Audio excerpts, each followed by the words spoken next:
So this is a part 2 to yesterday's video where I talked about the Miami Heat's reported interest in Jrue Holiday and why I think he's likely on the move. And for a quick recap as to why, well, it's because Jrue Holiday makes a lot of money for a lot of years, and the Boston Celtics are over the salary cap by a lot. $19 million over the second apron, to be exact, which is insane because it means that next year, as is, the Celtics tax bill will be $238 million, which the Celtics can definitely not afford to pay, especially when you consider that next season they're not going to be a contender due to Tatum's unfortunate Achilles tear. So they're definitely going to be sellers, maybe of Jaylen Brown, maybe Derek White, definitely Porzingis. But the one guy that I do think the Miami Heat can get their hands on is Jrue Holiday. Now, of course, Heat fans don't really want to deal with Jrue's big contract, especially when you consider that we have Jrue Holiday at home. But I have one question for you. Who is stopping this lineup? Now, I'll describe the photo to you in case you're listening on the audio-only side on the podcast, or even if you're watching the video on YouTube, because it's very clearly a bad rendition of an AI photograph. But what you're looking at is a photo of Jrue Holiday, Tyler Hero, Kevin Durant, Bam Adebayo, and Khalil Ware all wearing Miami Heat jerseys. And in my opinion, this starting lineup would immediately make the Heat contenders in the Eastern Conference. Now, you might be wondering, is this even possible to get Jrue and Kevin Durant in the same offseason while keeping the contracts of Tyler Hero and Bam Adebayo? And the answer is yes. But after I spent a very, very long time in the trade machine finding something that works for all parties, because I try to be realistic when I do these trade videos.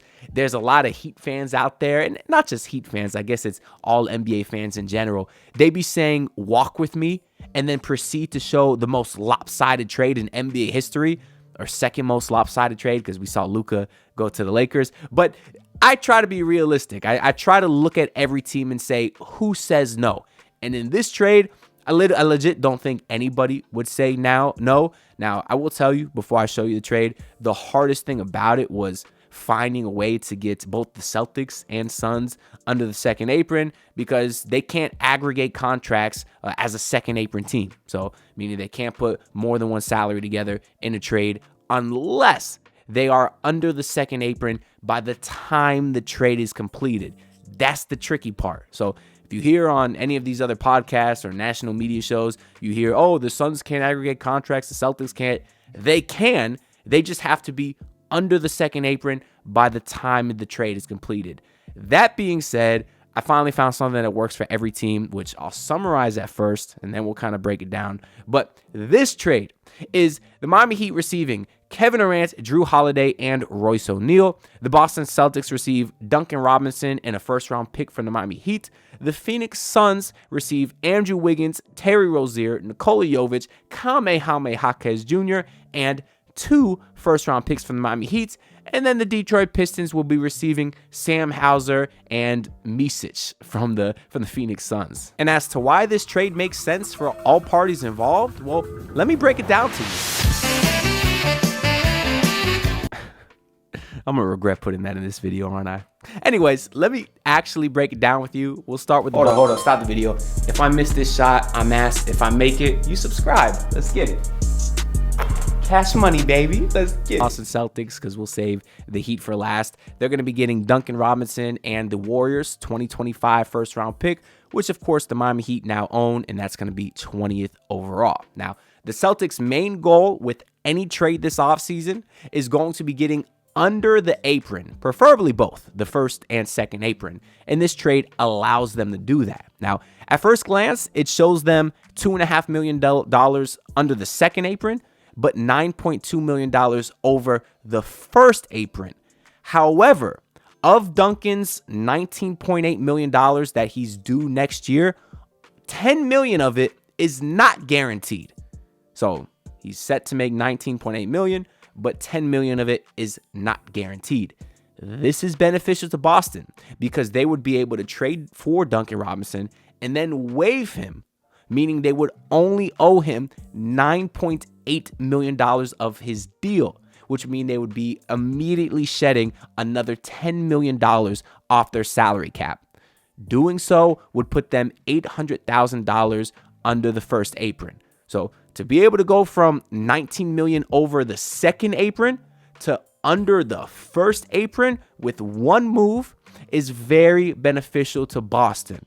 And the fact that they only have to lose Hauser and an older Jrue Holiday really sets them up well for the future. Because think about it. Boston can go into next season. They won't be great because they just traded Jrue. They won't have Tatum.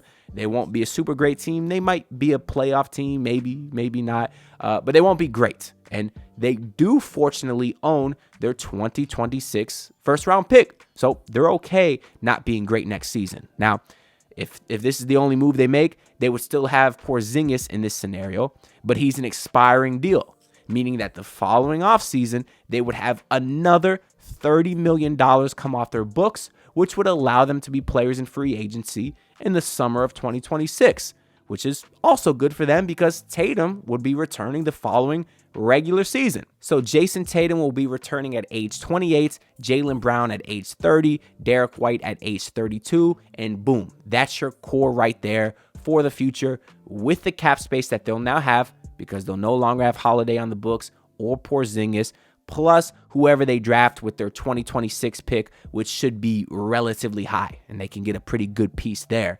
And that's pretty much all of the financial benefits. But in addition to that, I also have the Miami Heat sending that Warriors pick, which Boston can use to add a nice piece to their core right now also to build around Tatum and Brown going forward. And at this stage of Jrue Holiday's career, with the money that he's due, I really don't think he's worth more than a first-round pick. So I think this is very fair value for Boston and has some pretty great financial benefits for them as well. Moving on to the Phoenix Suns, they would be receiving Andrew Wiggins, the expiring contract of Terry Rozier, Nikola Jovic, Kamehameha Hakez Jr., and 2 first-round picks from the Miami Heat. Now, getting the Suns under the second apron was by far the hardest part of this trade, and I was able to get them under by about $600,000 by waiving and stretching also Iguodala, which truthfully the Suns may not want to do.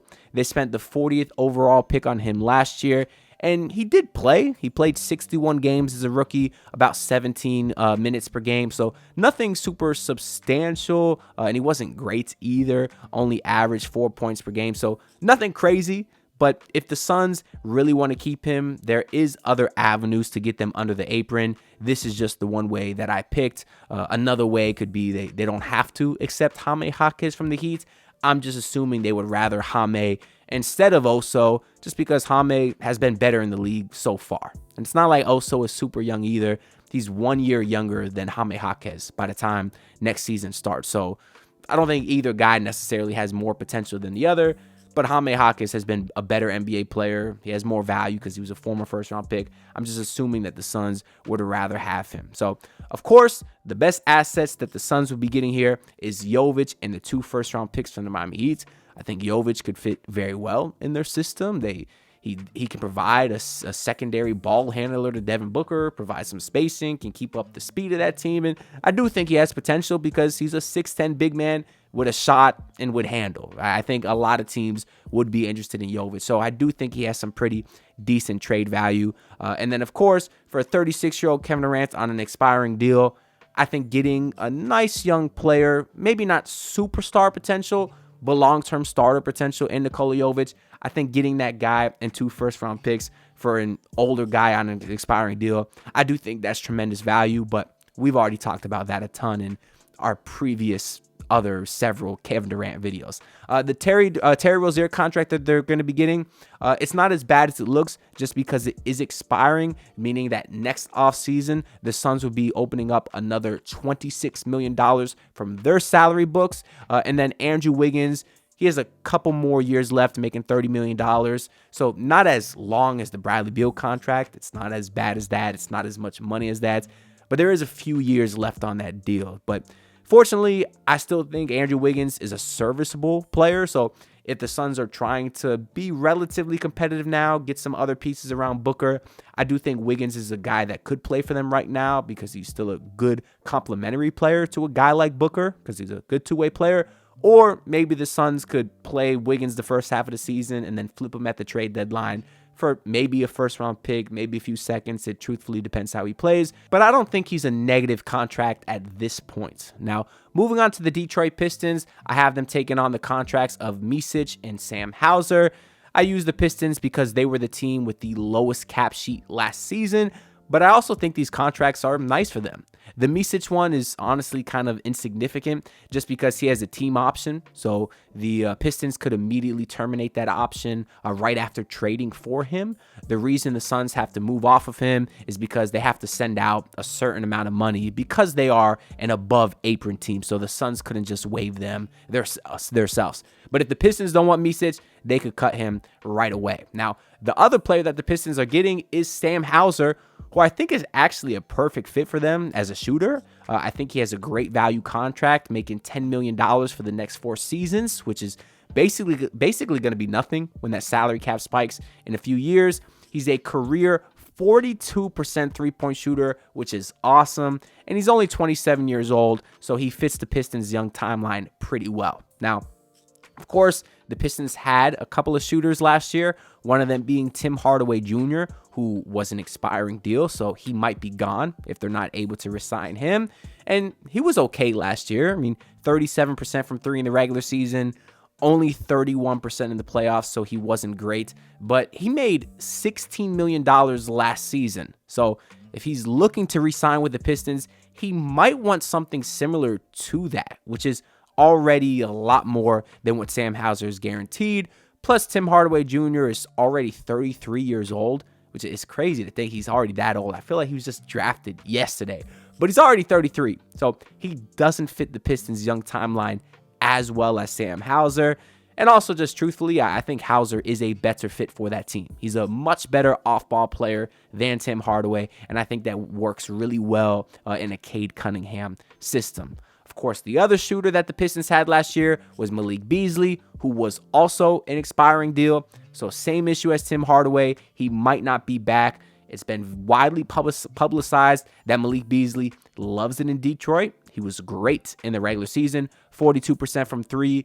Not as great in the playoffs at 34%, but he made only $6 million last year. So he could be a cheaper re-signing option than Tim Hardaway Jr., maybe even cheaper than Sam Hauser. But I think the Pistons could afford and should probably re-sign Malik Beasley and trade for Sam Hauser. I mean, I think that's a great pairing of shooters to put in that Cade Cunningham system, and they would also provide spacing for their many non-shooters like Jalen Durant, Asar Thompson, and Ron Holland. So I think he's a great fit. Now for the Miami Heat, it's simple. I mean, once again, think about that lineup of Jrue Holiday, Tyler Hero, Kevin Durant, Bam Adebayo, and Khalil Ware. You got scoring and defense in the backcourt, scoring and defense in the front court. You got size, rebounding, floor spacing, elite go-to star, so maybe you could finally win a clutch game and not blow another 20-point lead night after night after night. Truthfully, I don't see a weakness in that starting lineup. And I think that's self-explanatory. Like, if y'all think I'm tripping, let me know down below what some weaknesses would be. But I think that unit would be perfect. And then don't discount the fact that you're getting Royce O'Neal, who is a gritty Heat culture type of guy. And the Heat definitely need more Heat culture guys after that was slipping last year. He's an excellent 3-and-D wing, shot 41% from 3 last year. And he has a pretty fair contract too, making $10 million per year for the next 3 years. And I think it might be beneficial for the Suns to kind of move off of that too, because why would they want long-term money when the owner is always trying to make splashy deals in free agency? I just think getting that long-term money off the books to give the Suns cap flexibility as they go into the rebuild could be beneficial for them. But for the Heat, they're going to try to win now. Yeah, that's a fair value contract for Royce O'Neal, certainly. And then joining him on the bench, you still got Haywood Highsmith. It'll be the last year of his deal, but he'll still be a fine enough backup wing. Hopefully, you can re-sign Davion Mitchell. After this trade, the Heat would still be $12 million under the second apron. I'm hoping Davion goes in the $8 to $12 million range. So, truthfully, it would be cutting it. It'd be cutting it close, whether they can afford to re-sign Davion Mitchell after this. I do think it's possible, especially if Mickey Arison is willing to go deep into the second apron, which he's always said he would be willing to do for a contender. Well, now would be the time. So it's still very possible they can re-sign Davion Mitchell even after this trade. So with him and Royce and Hayward off your bench, you would also still have Kevin Love, Kyle Anderson, and Pella Larson. Now, it's not the best bench. I'm not going to lie to you. I certainly think it's serviceable considering how dominant that starting lineup should be. My biggest concern off the bench, I guess, would be the backup bigs. Well, we do expect Kevin Love to return. He'll be cheap. He's said as much. Kyle Anderson's already under contract for about $10 million. But neither one of those guys is super big. I do trust Kyle Anderson to play. I kind of like what he did last year, but he kind of played like a point forward coming off the bench. They played him at center, but for obvious reasons, I don't like him at backup center, and who knows how much Kevin Love can actually contribute on the court this year. He missed a lot of time last year for the personal reasons, but like I said, we know he'll be back, but whether he'll contribute on the court or not is still a question. So you're going to need some size off the bench. It'll be interesting to see how the Heat spend the rest of their money, or if there's even any quality backup bigs available, but the Heat would still need one. I don't know who that would be at this point, and it's not likely they'll find someone good, because if you think about the cheap backup bigs the Heat have got recently, they've all sucked. Dwayne Dedmon, Cody Zeller. I know I'm missing several others, but you get my point. It's hard to find a quality backup big, which they probably still need, but maybe they find another undrafted diamond in the rough like Hassan Whiteside. I don't know. Maybe it's Kashad Johnson, and they play him as a 6'6" backup center. I don't know. I would hate that. I love Kashad Johnson, and I do think he'll be back next year, and maybe he can play a rotation role coming off the bench if the Heat's pocketbooks get a little bit tight. But yeah, they'll definitely need some size, but overall, I think that this roster could easily contend in the East. So I say get it done, if it's possible. Multiple team trades are very difficult to do, but I think every team would in theory say yes to this. So if I'm Miami and it's out there, I say you got to East with no Tatum because of his injury. Giannis is potentially going West. Go make a splash, try to get it done, and see if you can make the finals next year, and then whatever happens after that happens. But let me know all y'all thoughts down below. Who do you think says no to this trade? Do you like it from a Miami Heat perspective? If you don't, feel free to drop some modifications to what you would change in this trade down in the comments below. Make sure to like the video and subscribe because all the support is greatly appreciated. That being said, I'll see you on the next video. So peace out, everyone. Look, pull up in your city tryna get that dead face. Do it on my own, I don't need no dead weight. Had to kill him off, yeah, I need a head space. You know this homegrown bitch don't offend me.